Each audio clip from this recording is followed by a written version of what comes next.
कि आमर दीटा ब्रांच रहा गोटे है आनाटोमी आ गोटे है फिजियोलोजी। आनाटोमी आ फिजियोलोजी गुड़िक आमर स्पेशली ह्यूमन बॉडी रो स्ट्रक्चर आउ फंक्शन उपरे जो स्टडी होता है ताकू ही कह जाए। आनाटोमी रे आमे स्पेशली आमर बॉडी रो इंटरनल स्ट्रक्चर आउ एक्सटर्नल स्ट्रक्चर विषय स्पेशली पढ़ी था जो थी कि आमे गोटे बॉडी रे ह्यूमन बॉडी रे विभिन्न प्रकार जो ऑर्गन रही आपड़ जानते बहुत प्रकार ऑर्गन आमर ह्यूमन बॉडी रे रही से जो ऑर्गन गुड़िकर साइंटिफिक नेम कौन से तार कंपोजिशन कौन लोकेशन कौन आउ तांकर एसोसिएटेड स्ट्रक्चर गुड़िक कौन से विषय आमे स्पेशली एनाटॉमी रे पढ़ी था। एनाटॉमी माने हला ए कटिंग ओपन आमे स्पेशली ह्यूमन बॉडी को कट करिकी आपन को निहाती जो प्रैक्टिकल करा जीवो से देखा जीवो कि गोटे ऑर्गन रे आपन कौन सब रही केउ ऑर्गन रो लोकेशन कोठी तार साइंटिफिक नेम कौन तार कंपोजिशन कौन से सब आपन को प्रैक्टिकल तो कह जीवो आमे भी थ्योरी क्लास रे पढ़िबा। तापर फिजियोलोजी रे आपनकर कौन स्पेशली आमर बॉडी रे जो सब ऑर्गन गुड़िक रही ऑर्गन सिस्टम गुड़िक रही से सब ऑर्गन सिस्टम आ सहित जो एसोसिएटेड ऑर्गन रो गुड़िक रही से सब ऑर्गन गुड़िकर फंक्शन विषय आम मेनली फिजियोलोजी रे स्टडी करवा। विभिन्न प्रकार जो ऑर्गन सिस्टम गुड़िक रहा जोटा मुझे आउ टे पर आपको कहबी से सब सिस्टम गुड़िकर फंक्शन कौन काम कौन से विषय आम फिजियोलोजी रे पढ़ा। सो एनाटॉमी आ फिजियोलोजी दीटा ब्रांच है गोटे इंटीग्रेटेड ब्रांच। एनाटॉमी आ फिजियोलोजी को आमको एका सांगे पढ़ाई पड़ो से आपन जेकोसी कोर्स करंतु समस्त कोर्स रो प्रथम यूनिट आपन देखिथिबे ह्यूमन एनाटॉमी आ फिजियोलोजी रही। आपन जेकोसी कोर्स मेडिकल लाइन ने करंतु आपन एमबीबीएस कले मध्ये आपन ह्यूमन एनाटॉमी आ फिजियोलोजी सेक्शन रही थाए। सो आपन को निहाती एगुडी को बुझीबा को प्रॉब्लम जदि फेस करूछन हम चैनल रे निहाती आपन माने ए सब बुझी परिबे कोनोसी आपन प्रॉब्लम हबनी जा किछि क्वेश्चन डाउट रही था हमको पचारि परिबे। सो एबे देखिबा कि जो एनाटॉमी गुड़िक आमर एनाटॉमी सेक्शन रहिला एनाटॉमी टे आमर दीटा मेजर फील्ड रही थाए कौन कौन ना ग्रॉस एनाटॉमी आ गोटे है माइक्रोस्कोपिक एनाटॉमी। ग्रॉस एनाटॉमी गुड़िक आमे लार्जली विजिबल स्ट्रक्चर गुड़िक विषय स्टडी करता जो ऑर्गन गुड़िक आम टे लार्जली देखा जाए से ही ऑर्गन गुड़िक आम ग्रॉस एनाटॉमी रे पढ़ी था। माइक्रोस्कोपिक एनाटॉमी रे आमे बहुत स्मॉल स्ट्रक्चर विषय पढ़ी था माने जोटा आमको माइक्रोस्कोप रे केवल आम देखिपर मॉलिक्यूलर लेवल बा सेलुलर लेवल रे आमे जो स्टडी करि थाउ ताकू ही आमे माइक्रोस्कोपिक एनाटॉमी कहि थाउ। एही ग्रॉस एनाटॉमी टी आमर ऑल्सो ताकू आमे कौन कहि थाउ ना मैक्रोस्कोपिक एनाटॉमी। आपण जानथिए मैक्रो माने बिग से आम लार्ज साइज रो सब स्ट्रक्चर विषय स्टडी करवा से एटा को मैक्रोस्कोपिक एनाटॉमी बोली कह जाए। एही मैक्रोस्कोपिक एनाटॉमी को पुणी 5 भाग रे विभक्त करा जायछि सेगुडी को कौन कौन ना सरफेस एनाटॉमी जोटा कि आपनकर सरफेस फॉर्म विषय मेनली आपनकर बॉडी रो जो सरफेस रहिला से विषय जो आपनकर स्टडी होता है ताकू सरफेस एनाटॉमी कह जाए। तापर रीजनल एनाटॉमी जोटा कि आपनकर स्पेसिफिक एरिया जोटा कि आम रहिला हेड आउ हैंड से विषय आपनकर जो ऑर्गेनाइजेशन स्पेसिफिक एरिया विषय आपको पढ़ाई पड़ी थाए। तापर आसला आपनकर जो डेंटल थेरापी हो मेडिकल थेरापी हो फिजिकल थेरापी आपन जो फिजियोथेरापी यही सब कोर्स गुड़ी करे आपन जो रीजनल एनाटॉमी गुड़ी मेनली पढ़ा जाए थाए। तापर आसला सिस्टमैटिक एनाटॉमी। सिस्टमैटिक एनाटॉमी कौन ना सिस्टमैटिक एनाटॉमी है आपनकर केमिति बहुत गुड़िए ऑर्गन बा ग्रुप है कि रहंती से जो ग्रुप है कि जो ऑर्गन गुड़ी रही कि तांकर टुगेदरली माने मिसिकी से गोटे जो सिंगल पर्पज माने गोटे काम को केमिति से माने मेंचे गुड़ी ऑर्गन काम गुड़ी को करूचंती से विषय हमको सिस्टमैटिक एनाटॉमी विषय पढ़िबा। तापर आसला डेवलपमेंटल एनाटॉमी। डेवलपमेंटल एनाटॉमी कौन ना हमर जो डेवलपमेंट आम बॉडी रे होउची से कौन सब आम बॉडी स्ट्रक्चरल चेंजेस होउची से विषय आम पढ़िबा। जेमति कि तार गोटे एग्जांपल है एम्ब्रियोलॉजी जेमति कि आमर एम्ब्रियोलॉजी कौन ना गोटे एम्ब्रियो बा गोटे आर्ली गोटे चाइल्ड जिते डेवलपमेंट होउची गोटे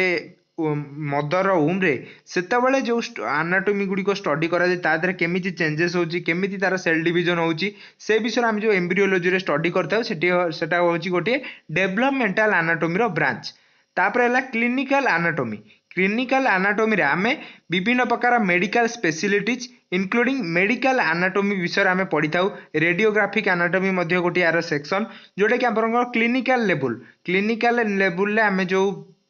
विभिन्न प्रकार प्रैक्टिकल बेसिस रे आमे जो एनाटॉमी गुडी को करि थाउ तार कट करिक आमे देखि थाउ से विषय गुडी करे आमे क्लिनिकल एनाटॉमी रे स्पेशली पढ़ी थाउ। तापर आसिला माइक्रोस्कोपिक एनाटॉमी। माइक्रोस्कोपिक एनाटॉमी को मुख्यतः दुई भाग रे विभक्त करा जायछि से दी भाग गुड़िक कौन गोटे है साइटोलॉजी आ गोटे है हिस्टोलॉजी आपण जानते गोटे सेल आ मॉलिक्यूलर लेवल आमको माइक्रोस्कोपिक एनाटॉमी रे पढ़िया पे पड़ता है साइटोलॉजी रे आमे स्पेशली सेल आउ तार स्ट्रक्चर विषय पढ़ी था जानिथिबे साइटोलॉजी है the branch of science which deals with the study of cells and their structures cell आउ सेल जो ऑर्गेनेल गुड़िक रही से विषय आम साइटोलॉजी रे पढ़ी था आउ तापरे सेल अनेक गुड़िए सेल मिसी आपड़ जानते टिश्यू गठित होता है से टिश्यू विषय आम तार स्ट्रक्चर विषय स्पेशली आम हिस्टोलॉजी रे पढ़ी था यहीटा सेक्शन आपंकर माइक्रोस्कोपिक एनाटॉमी रे रही है तापर आसला फिजियोलॉजी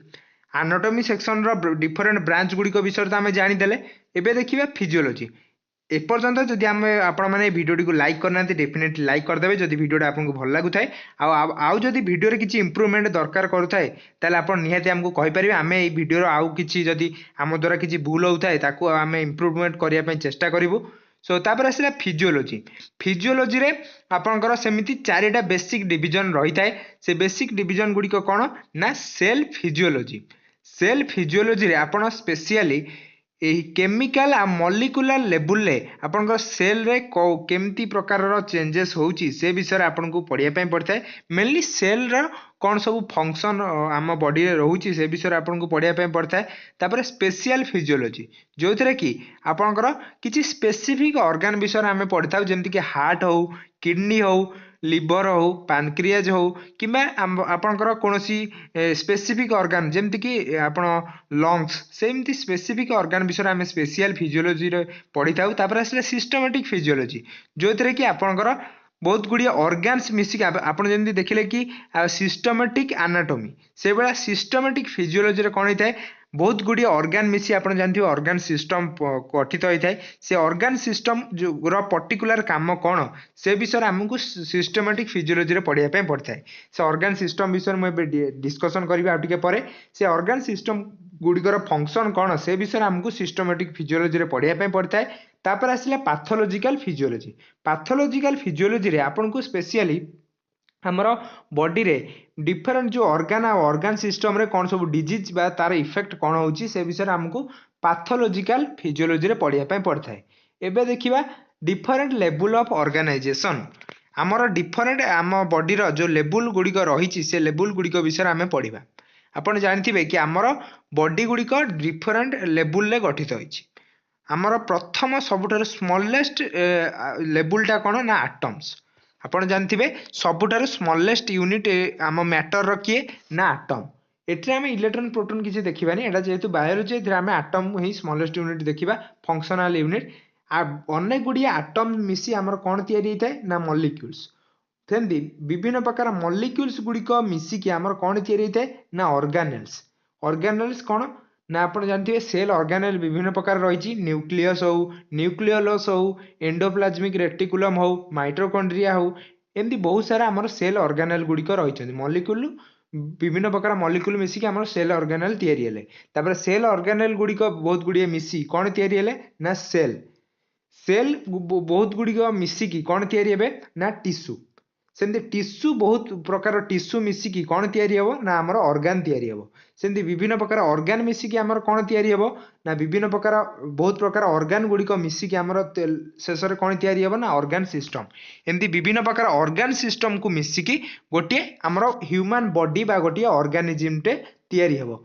ये हूँ तार डिफरेंट लेवल ऑफ ऑर्गेनाइजेशन जो थे कि आमर 8टा लेवल रही है स्पेशली प्रथम एटम्स तापर मॉलिक्यूल तापर ऑर्गेनेल्स तापर cells tissue organs organ system आ ऑर्गेनिज्म यही 8टी लेवल रे आमर स्पेशली गोटे ऑर्गेनिज्म रो बॉडी टी तैयारी होता है प्रथम है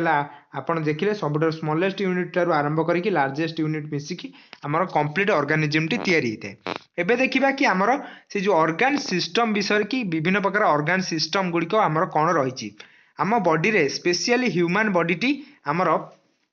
11टी ऑर्गन सिस्टम को लेकिन गठित बहुत गुड़िए ऑर्गन आमर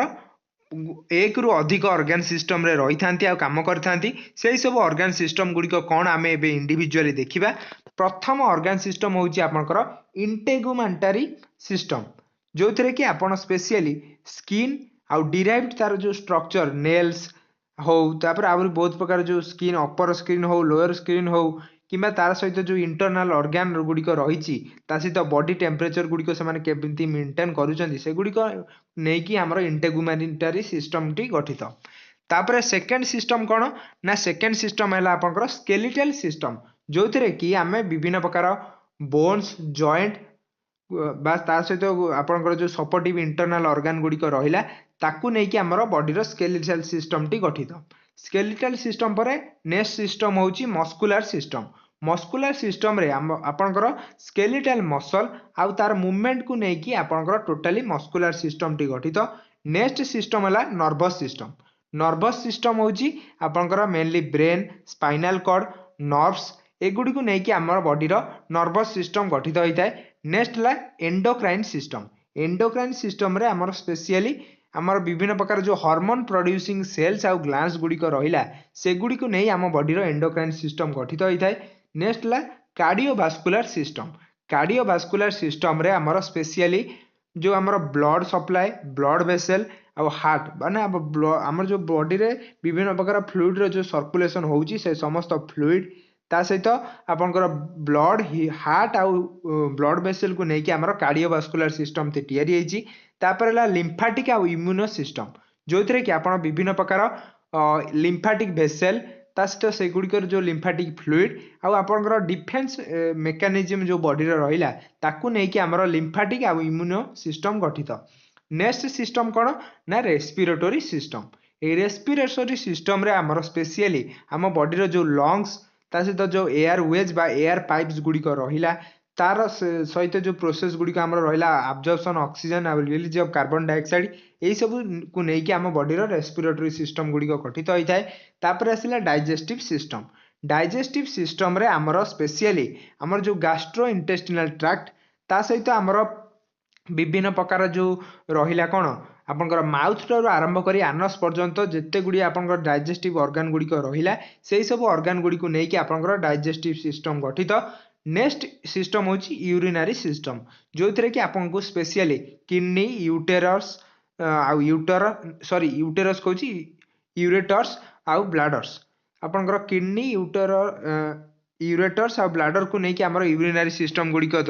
तैयारी होता है जो थे कि आप विभिन्न प्रकार वेस्ट आउ इलेक्ट्रोलाइटिक बैलेंस गुड़िक विषय आपंकर स्पेशली यूरिनरी सिस्टम काम करता है। लास्ट सिस्टम है रिप्रोडक्टिव सिस्टम। रिप्रोडक्टिव सिस्टम गुड़िक आम मेल आउ फीमेल रे जो रिप्रोडक्टिव ऑर्गन ता सहित जो एसोसिएटेड ऑर्गन गुड़िक रहा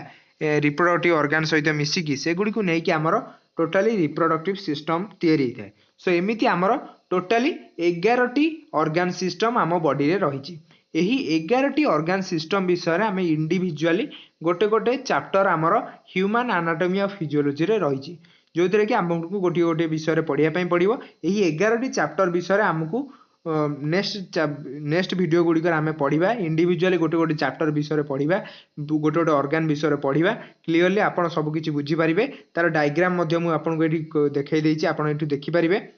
यहाँ है आमर एक्सपिरेटरी सिस्टम जो थे कि आपंकर फास्ट लाइट एटा है आमर नर्वस सिस्टम। नर्वस सिस्टम रे कौन कौन सब ऑर्गन अच्छे आप देखिपे। तापर है रेस्पिरेटरी सिस्टम ये है सर्कुलेटरी सिस्टम डाइजेस्टिव सिस्टम से सब कौन गुड़िक ऑर्गन गुड़िक रही आपने देखिपारे। तापर है किडनी आपंकर जो एक्सपिरेटरी सिस्टम रे कौन सब ऑर्गन रहा muscular system skeletal system integumentary system तापर immuno system endocrine system reproductive system से सब आपंकर कौन सब रहा से गुड़िक आप जानीपारे। सबू सिस्टम गुड़िक आमर मेल आउ फीमेल रे एका केवल रिप्रोडक्टिव सिस्टम को छाड़ी आउ समस्त सिस्टम गुड़िक आमर दीटांक बॉडी रे एका रही है केवल रिप्रोडक्टिव सिस्टम को छाड़ी। सो ये थिला आपंकर कंप्लीट आज क्लास समस्त डिस्कसन आशा करी आपण मैंने कम्प्लीटली सबकि बुझीपारे आपर कौन डाउट रही न। आज आम भिडियो स्पेशली एनाटॉमी कौन फिजियोलॉजी कौन एनाटॉमी स्पेशल डिवीजन बा ब्रांच गुड़िक कौन फिजियोलॉजी डिफरेंट ब्रांच गुड़िक कौन ता सहित आपंकर लेवल ऑफ ऑर्गेनाइजेशन तापर विभिन्न प्रकार 11टी ऑर्गन सिस्टम विषय आम पढ़िले 11टी ऑर्गन सिस्टम कौन तार समस्त डायग्राम विषय पढ़िले। सो आज वीडियोटा को